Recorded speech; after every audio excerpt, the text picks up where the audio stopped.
నూలులో శతాబ్దాల గౌరవం, పట్టు పరంపరకు ప్రతీక, సంప్రదాయానికి శాశ్వత చిరునామా సఖీ. సుమన్ టీవీ ప్రేక్షకులకు నమస్కారం. ముందుగా సుమన్ టీవీ ప్రేక్షకులందరికీ ఉగాది శుభాకాంక్షలు. శ్రీ విశ్వావసునామ సంవత్సరానికి స్వస్తి పలుకుతూ శ్రీ పరాభవనామ సంవత్సరంలోకి అడుగు పెడుతున్న సందర్భంగా మనందరం కూడా పంచాంగ శ్రవణాన్ని వినాలి అని అనుకుంటాం. మరి ప్రకృతి పరంగా ఏ విధంగా ఉంటుంది, మిగతా వివరాలన్నీ కూడా తెలియజేయడానికి, మరీ ముఖ్యంగా యుద్ధం జరుగుతుంది కదా అండి, వీటి గురించి కూడా క్లుప్తంగా వివరించడానికి ప్రస్తుతం మనతో పాటు ఉన్నారు ప్రముఖ జ్యోతిష్యులు, సంకల్ప మందిర్ నిర్వాహకులు బ్రహ్మశ్రీ నందిపట్ల శ్రీహరి శర్మ గురువు గారు. వారితో మాట్లాడి పంచాంగ శ్రవణాన్ని వారి నోట నుంచి విందాం. గురుగారు నమస్కారం. గురుగారు, వాగర్థావివ సంపృక్తౌ వాగర్థ ప్రతిపత్తయే జగతః పితరౌ వందే పార్వతీ పరమేశ్వరౌ ఆదిత్యాయ చ సోమాయ మంగళాయ బుధాయ చ గురుశుక్ర శనిభ్యశ్చ రాహవే కేతవే నమః. శృంగేరి జగద్గురు పీఠాధిపతులకి, కంచి పీఠాధిపతులకి నమస్కారములు తెలియచేసుకుంటూ కార్యక్రమాన్ని ప్రారంభిద్దాం. గురుగారు, పంచాంగ శ్రవణాన్ని మీ ద్వారా వినాలని మేమంతా కూడా 1000 కన్నులతో ఎదురు చూస్తున్నాం. గురుగారు, ఏంటి, ఏ విధంగా ఉండబోతుంది ప్రకృతి పరంగా? మరీ ముఖ్యంగా ఇప్పుడు చూసుకుంటే యుద్ధం అయితే గంభీరంగా జరుగుతుంది చాలా డేస్ నుంచి. మరి ఏంటి మొత్తం కూడా ఒకసారి తెలియజేస్తారా గురుగారు? తప్పకుండానమ్మా. ఈ యొక్క పరాభవనామ సంవత్సరానికి సంబంధించి రాజు గురువు అయ్యాడు. రాజు గురువు. గురువు మంత్రి కుజుడయ్యాడు. రాజు గురువు, మంత్రి కుజుడు, సైన్యాధిపతి చంద్రుడు అయ్యాడు. చూడ్డానికి ఇవన్నీ కూడాను చాలా చక్కగా కనబడుతున్నాయి. కానీ ఇక్కడే చిన్న మతలబు ఉందమ్మా. రివర్స్లో ఉన్నారు. అంటే ధైర్యాన్నిచ్చి శక్తి సామర్థ్యాల మీద పోరాటం చేసే క్షత్రియ గ్రహం గనక రాజు అయి ఉంటే ఆ యొక్క సంవత్సరం భవిష్యత్తు చాలా ఉజ్వలంగా ఉండేది. కానీ సలహాలు, సూచనలు, మంచి నిర్ణయాలు అందించే గ్రహము రాజయ్య కూర్చున్నాడు. కాబట్టి రాజుగా మంచి నిర్ణయాలు తీసుకుంటాడు. అమలు పరిచేది మంత్రి. కాబట్టి మంత్రి స్థానంలో మంత్రికి ఈ సంవత్సరం మంత్రికి అధిపతి కుజుడయ్యాడు. కాబట్టి తన ఇష్టానుసారం నిర్ణయాలు తీసుకొని రాజు గురువుగా ఉన్న నిర్ణయాల్ని మంత్రి అమలు చేయలేకపోవచ్చు, చెయ్యరు అసలు. కాకపోతే గురు ప్రభావం వలన జరిగేటువంటి మంచి ఏంటంటేనమ్మా, రాజు గురువుగా ఉన్నప్పుడు ఈ సంవత్సరం అంతా ప్రజలలో దైవభక్తి పెరుగుతుంది. ప్రజల్లో దైవభక్తి పెరిగి చక్కగా దేవతానుగ్రహాన్ని పొందే ప్రయత్నం చేస్తారు. చాలామంది ఈ సంవత్సరం అమ్మ తీర్థయాత్రలు బాగా చేస్తారు. ఎన్నడూ లేనటువంటివి మనం సోషల్ మీడియాలో చూస్తే, గత సంవత్సరం కంటే ఈ సంవత్సరం ఈ యాత్ర ఆ యాత్ర అని చెప్పి ఇక ప్రజలందరూ కూడా ఆ యాత్రల్లోనే మునిగి తేలిపోతారని చెప్పవచ్చు. గురుబలం వల్ల, గురువు రాజుగా ఉండడం, గురుబలం కాదు, గురువు రాజుగా ఉండడం వల్ల. ఇక ప్రధానంగా విద్యా సంబంధమైనటువంటి విషయాలలో చాలా ఊహించని విధంగా కొత్త మార్పులు, చేర్పులు జరుగుతాయి. బహుశా నా అభిప్రాయం ప్రకారము కేంద్ర ప్రభుత్వము కూడా విద్యా సంస్థకు సంబంధించినటువంటి పాఠ్యపుస్తకాలలో పలు సంస్కరణలు తీసుకొని వచ్చి సనాతన ధర్మానికి పెద్దపీట వేసే విధంగా అధ్యాయాలు పొందుపరచబడతాయి. ఈ సంవత్సరం ఖచ్చితంగా ఎన్సీఆర్టీ పుస్తకాల్లో నిర్ణయం తీసుకుంటారు, అమలులో జరిగిపోతుంది అని చెప్పవచ్చు. విద్యార్థులు మంచి ప్రగతి కనబరుస్తారు. చాలామంది విద్యార్థులు ఉన్నత శ్రేణితో పాస్ అవుతారు. అనేక విద్యాలయాలు పెరుగుతాయి. అలాగే ఈ విద్యార్థులకి సంబంధించినటువంటి ఫీజులు కూడా చాలా బాగా పెరుగుతాయి. గతం ఫీజుల కంటే కూడా ప్రతి సంవత్సరం ఏదో 2000, 3000 ఫీజులు పెంచుకునేటువంటి సంస్థలు అధిక మొత్తంలో ఫీజులు పెంచి కాస్త ప్రజలకి ఇబ్బందులు కలిగించే సంఘటనలు పలు విద్యాలయాలు జరుగుతాయి. కాబట్టి అధిక ఫీజును తగ్గించుకుంటే చాలా మేలని, బడుగు బలహీన వర్గాల వాళ్ళని ఆదుకున్నట్టు అవుతుంది. విద్యా సంస్థలు ఈ రకంగా శ్రద్ధ తీసుకుంటే చాలా మంచిది. మళ్ళీ పాత పద్ధతి, మళ్ళీ విద్యార్థులందరూ ప్రభుత్వ పాఠశాల గమనం అనేటువంటిది జరిగే అవకాశం ఎక్కువ గోచరమవుతుంది. ఇక ప్రధానంగా ఈ యొక్క రాజు గురువుగా ఉన్నప్పుడు, సైన్యాధిపతి చంద్రుడుగా ఉన్నప్పుడు, మంత్రి కుజుడుగా ఉన్నప్పుడు పలు దుస్సంఘటనలు చోటు చేసుకుంటాయి.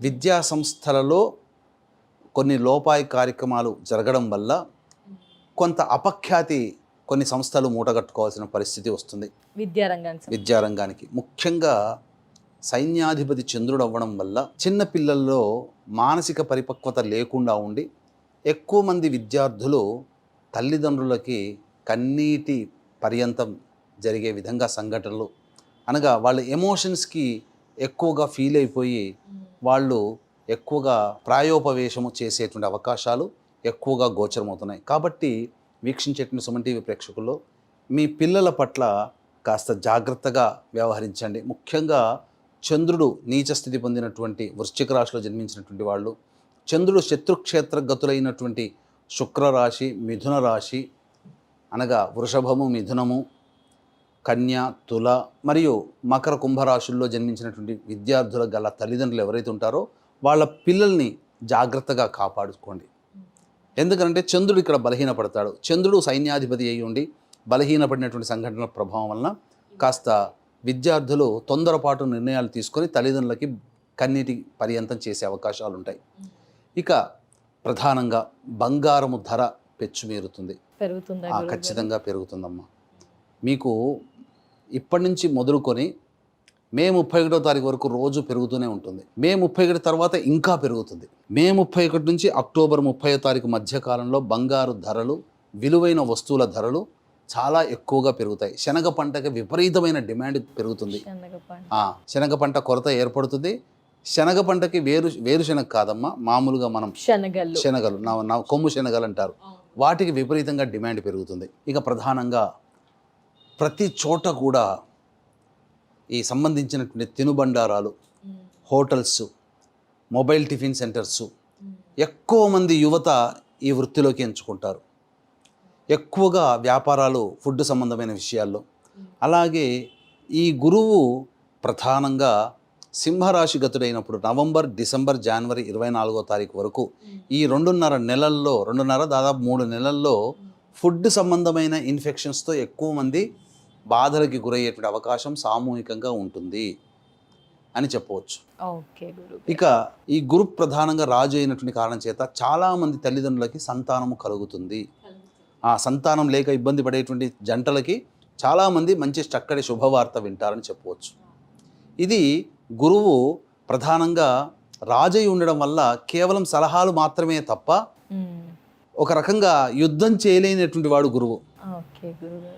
ఇదం బ్రాహ్మ్యం ఇదం క్షాత్రం అనుకున్న సందర్భంలో మాత్రమే ఆఖరి నిమిషంలో పౌరుషాన్ని రగిల్చుకుంటాడు తప్ప సాధారణంగా మితస్థాయిగానే ఉంటాడు. కాబట్టి ఎదుటి వాళ్ళు వచ్చి ఎక్కువగా ఇబ్బందులు పెట్టే అవకాశం, కవ్వింపు చర్యలు మన భారతదేశం చుట్టుపక్కల ఉన్న దేశాలు, చిన్న దేశము పెద్ద దేశం అనే తేడా లేకుండా చిన్నపాటి బుల్లి దేశం కూడా మనల్ని కవ్విస్తుంది. ఈ విధంగా మనం సమాధానం చెప్పగలుగుతాం కానీ పట్టించుకోం. కానీ అవే మనకు ఎక్కువగా ఇబ్బంది పెట్టే అవకాశాలు ఎక్కువగా ఉంటుంటాయి. బంగ్లాదేశ్ సరిహద్దుల్లో, అలాగే ఇతరత్ర మనం మొన్న చూసాం మాల్దీవ్స్, చిన్న దేశం కానీ మన మీద విపరీతమైన దుష్ప్రభావం. అలా ఇండోనేషియా, బ్యాంకాక్ సంబంధించినటువంటి దేశాల వాళ్ళు కొన్ని నిబంధనలు పెట్టే అవకాశం ఎక్కువగా ఉంటుందని చెప్పవచ్చు. ఇక ప్రధానంగా అన్ని దేవాలయాలు కళకళలాడుతూ ఉంటుంటాయి. వాస్తవికతను గుర్తు పెట్టుకుంటారు. నిజమైన గురువులు ఎప్పుడూ ఉన్నతమైన స్థానానికి చేరుకుంటారు. అంతేకాకుండా ప్రధానంగా గురు సమానులైనటువంటి వాళ్ళ మీద దుష్ప్రచారాలు జరుగుతాయి. అంటే ఏది నకిలీ ఏది మంచి అని తెలుసుకోలేకపోతారు. సాక్షాత్తు జగద్గురువులనే కించపరిచే విధంగా చాలామంది తయారవుతారు.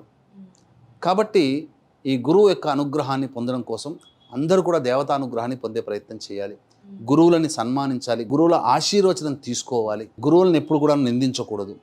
ఇక తదనంతరం సైన్యాధిపతి కుజుడికి రావడం వల్ల ప్రధానంగా స్త్రీలకి మాత్రం చాలా ఇబ్బందికర పరిస్థితులు, అఘాయిత్యాలు, అత్యాచారములు ఎక్కువగా పెరుగుతాయి.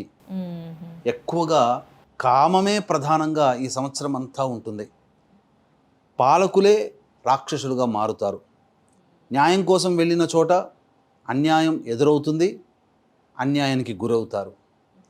అంతేకాకుండా పాలకులు ఒకరి మీద ఒకరు వైషమ్యం చిమ్ముకుంటూ, రాష్ట్రంలో ఉన్నటువంటి ముఖ్యమంత్రులు ఒకరి మీద ఒకరు బాదులాట జరుపుకుంటూ, అసెంబ్లీలో యుద్ధ రణరంగాన్ని తలపించే విధంగా కొట్లాటలు అనేటివి జరుగుతాయి. అది మనం ప్రత్యక్ష ప్రసారంలో భవిష్యత్తులో చూస్తామని చెప్పవచ్చు. ఇక రాష్ట్రాల సరిహద్దుల మధ్య ఉన్నటువంటి ముఖ్యమంత్రుల మధ్య విపరీతమైనటువంటి శత్రుత్వ ధోరణి పెరిగేటువంటి అవకాశం ఉంటుంది. ముఖ్యంగా ప్రతి దానికి కయ్యానికి కాలు దువ్వేటువంటి స్థితిగతులు ఎక్కువగా ఉంటాయి. మరీ ముఖ్యంగా ఈ కుజుడు మంత్రి అవ్వడం కారణం చేత అగ్ని ప్రమాదాలు బాగా పెరుగుతాయి. ఎండలు విపరీతముగా కాస్తాయి. కందుల ధరలు, మిరియాల ధరలు, పచ్చిమిర్చి, ఎండుకారం ధరలు ఆకాశాన్ని అంటుతాయి. అయ్యో. తద్వారా ఇవన్నీ జరుగుతాయి. కాబట్టి అగ్ని ప్రమాద చర్య నివారణ చర్యలు ప్రతి రాష్ట్ర ప్రభుత్వము ముందస్తు చర్యంగా జాగ్రత్త పడాల్సిందే, అలర్ట్ అని చెప్పవచ్చు. ఇక సైన్యాధిపతి చంద్రుడు అవ్వడం వల్లనమ్మా ప్రధానంగా మనుషులలో తీవ్రమైనటువంటి మానసిక ఆవేదనలు ఎక్కువగా ఉంటాయి. పిల్లలే భరించలేక ఆత్మహత్య చేసుకుంటారంటే ఈ ప్రభావం పెద్దవాళ్ళ మీద కూడా పడుతుంది. చిన్నపాటి నిర్ణయాలకే ఎక్కువగా చాలామంది సూసైడ్ చేసుకునే అవకాశాలు ఎక్కువగా ఉంటాయి. కాబట్టి మనస్సుని కంట్రోల్ చేసుకునే విధంగా ధ్యానము, యోగా పద్ధతుల్ని పాటించాలి. సహనం ఎక్కువగా ఉండాలి. కానీ సహనం కోల్పోయి దేశ ప్రజలందరూ కూడా చిన్న చిన్న విషయాలకే తగులాడుకుంటుంటారు. రోడ్డు మీద పోతుంటుంటే చిన్న బట్ట ముక్క తగిలినందుకు కూడా కొట్లాటలు వస్తాయి చూడండి. అలా చిన్న చిన్న విషయాలకు కూడా కొట్లాటలు వచ్చే అవకాశాలు, ఇరుగు పొరుగు వాళ్ళు ఎక్కువగా ఇబ్బందులు పడతారు. సైన్యాధిపతి చంద్రుడు అవ్వడం వల్ల ముఖ్యంగా ఎవరైతే పరిపాలకులు ఉంటారో వారు సరైనటువంటి నిర్ణయాలు తీసుకోలేకపోవడం వల్ల చిన్న చిన్న కారణాలకే ఎక్కువగా యుద్ధాలు అనేటువంటివి జరుగుతాయి. అంటే యుద్ధం జరగాలి, జన నష్టం జరగాలి, ఇవన్నీ దేశాధినేతల మీద చేతిలో ఉంటుంది కదా. ఒకప్పుడు మనం గమనించుకుంటే గత కొన్ని సంవత్సరాలుగా ముందు వెనక ఆలోచించి నిర్ణయం తీసుకొని తప్పదన్నప్పుడే యుద్ధానికి వెళ్ళేవాళ్ళు.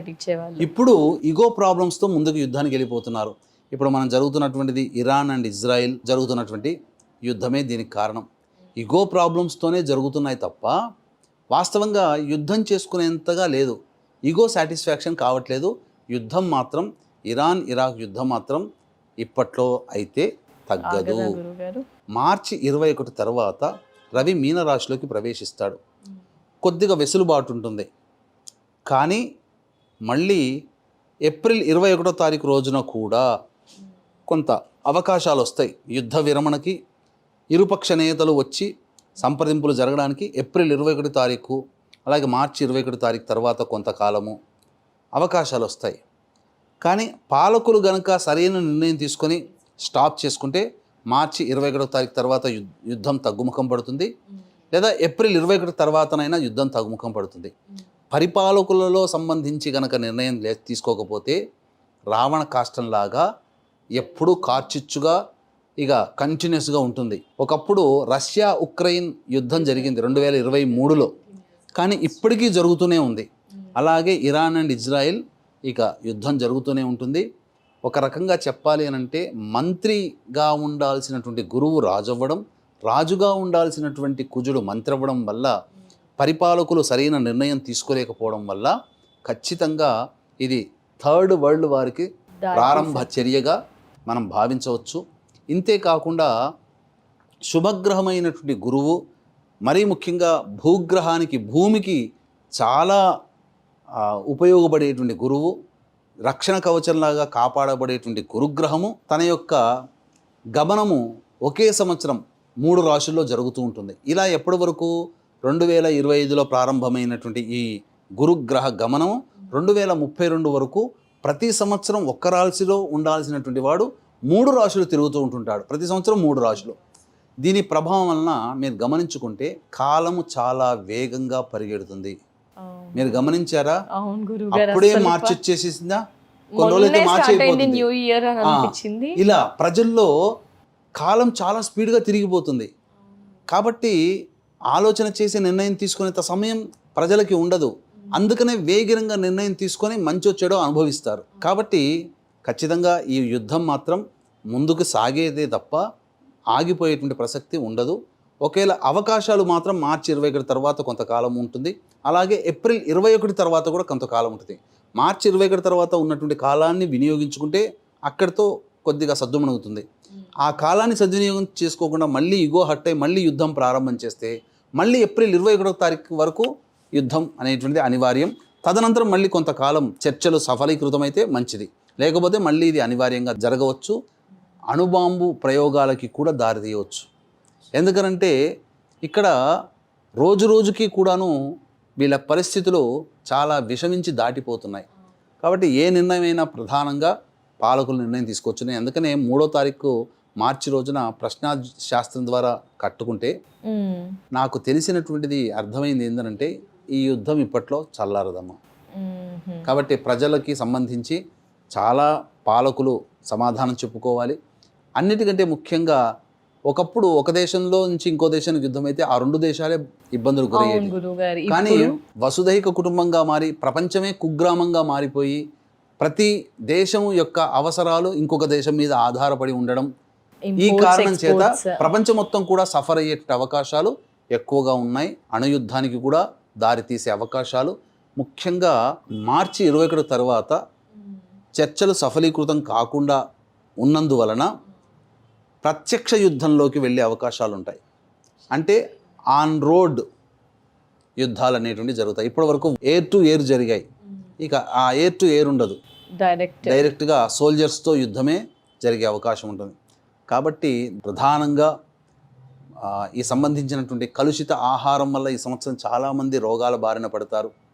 ముఖ్యంగా మన దేశం కూడా దానికి ఏం తీసిపోలేదు. మన దేశంలో కూడా ఇబ్బందులు అనేటువంటి ఎదురవుతాయి. కాకపోతే పాలకులు ప్రజల సంక్షేమం కోసం సమర్థవంతమైనటువంటి పథకాలు తీసుకురావడము, తద్వారా ప్రజలు చక్కగా సుఖంగా ఉండడము అనేటువంటి జరుగుతాయి. మంచే జరుగుతుంది. ధర్మానికి మాత్రం పెద్దపీట జరుగుతుంది. అది ఈ మతమా ఆ మతమా అని కాదు, ఖచ్చితంగా మంచిని ఆచరించి చూపించి ధర్మం ఏదైతే ఉంటుందో ఆ ధర్మానికి మాత్రం పెద్దపీట అనేటువంటిది జరుగుతుంది. ప్రపంచం మొత్తంలో భారతదేశం విశ్వగురువుగా అవతరించడానికి బీజం ఈ యొక్క పరాభవనామ సంవత్సరంలో పడుతుంది. తద్వారా మన భారతదేశం యొక్క ప్రగతి ఇంకా ముందుకి అప్రతిహతంగా కొనసాగుతుందే తప్ప వెనక్కి సాగదు. గురువు రాజుగా ఉన్నటువంటి కారణం చేత ఇది జరగబోయేటువంటి అవకాశాలు మన భారతదేశానికి పుష్కలంగా ఉన్నాయి. అలాగే ఎన్నికలు అనేటువంటివి జరిగినటువంటి చోట ఈ సంవత్సరం, ఆ సంవత్సరం వరకు కూడా పరిపాలించిన నాయకులు పరాభవం చెందుతారు. కొత్త నాయకులు మళ్ళీ పార్టీలు గెలుస్తాయి. కొత్త పార్టీ అనేటువంటిది మళ్ళీ పరిపాలనలోకి వస్తుంది. ఇలా ప్రతి చోట కూడా అదే రిపీట్ అయ్యే అవకాశాలు. ప్రకృతి పరంగా చూసినట్లయితే ఈ సంవత్సరం ఎండలు చాలా అధికంగా ఉంటాయి. కుజుడు మంత్రిగా ఉన్నటువంటి కారణం చేత భూమి అగ్నిగోళంగా మారిపోయే అవకాశం ఉంటుంది.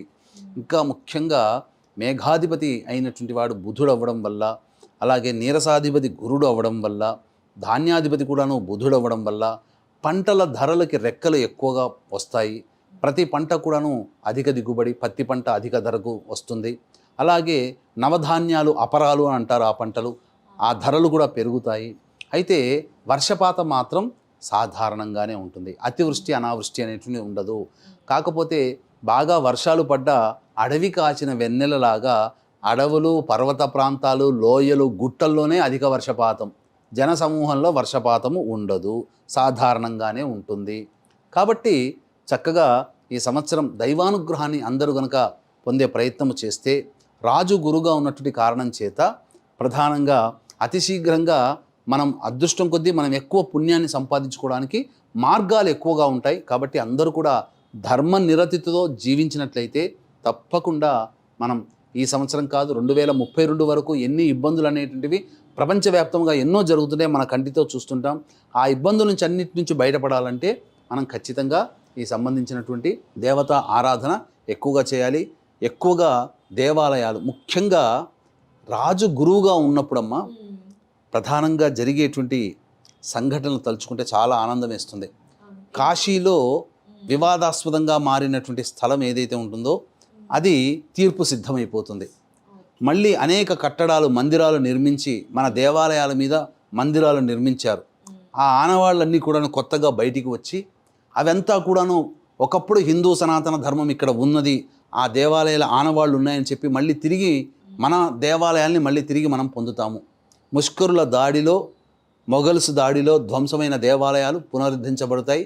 ప్రపంచవ్యాప్తంగా మన దేవాలయం, మన హిందూ సనాతన ధర్మ సంస్కృతికి సంబంధించినటువంటి ఆనవాళ్ళు, బీజాలు బయటపడతాయి. తద్వారా ప్రపంచమంతా కూడా ఒకప్పుడు ఉన్నది ఈ సనాతన ధర్మమే అని చెప్పి ప్రపంచవ్యాప్తంగా అందరూ అంగీకరించి మన ధర్మాన్ని ఆచరించడానికి ముందుకు వస్తారు. ఇదే సమయంలో మన భారతదేశం ఉన్నతమైనటువంటి స్థానానికి చేరుకొని మంచి అన్ని ప్రపంచానికి కూడా ఒక దిక్సూచిలాగా, ఒకప్పుడు నలంద, తక్షశిల విశ్వవిద్యాలయాలు పరిఢవిల్లినటువంటి మన దేశం ఎంతటి గొప్ప స్థానానికి పొందిందో అంతటి గొప్ప స్థానానికి పొందడానికి గల బీజము కారణం ఈ పరాభవనామ సంవత్సరంలో ఏర్పడి ఇంతింతై వటుడింతింతై తానింతింతై మరింతింతై అన్న చందంగా భవిష్యత్ అంతా కూడా భారతదేశానికే శుభసూచిక అని చెప్పవచ్చు. వింటుంటేనే అద్భుతంగా ఉంది గురుగారు. చూడాలి, ఇంకా చూసేస్తాం కూడా గురుగారు. ధన్యవాదాలు గురువుగారు. పంచాంగ శ్రవణాన్ని శ్రీ పరాభవనామ సంవత్సరం ఎలా ఉంటుంది తెలియజేసినందుకు ధన్యవాదాలు గురుగారు. నమస్కారం. సర్వం శ్రీ ఉమామహేశ్వర పరబ్రహ్మార్పణమస్తు.